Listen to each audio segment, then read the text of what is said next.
Sono Federico Coni, maestro d'ascia al baloccaio, faccio pupazzi di legno e creo con il legno. Sono finito a fare questo lavoro perché di famiglia siamo di estrazione di falegnami, ma non volevo fare il falegname.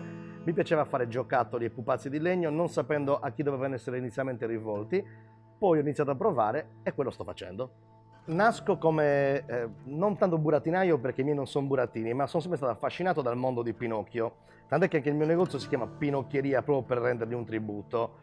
L'idea mia era quella di poter dare anima a dei pezzetti di legno, un po' come un dio primordiale che doveva dare alimentazione al suo golem. Anche i miei personaggi poi si muovono, ma solo di notte quando nessuno li vede.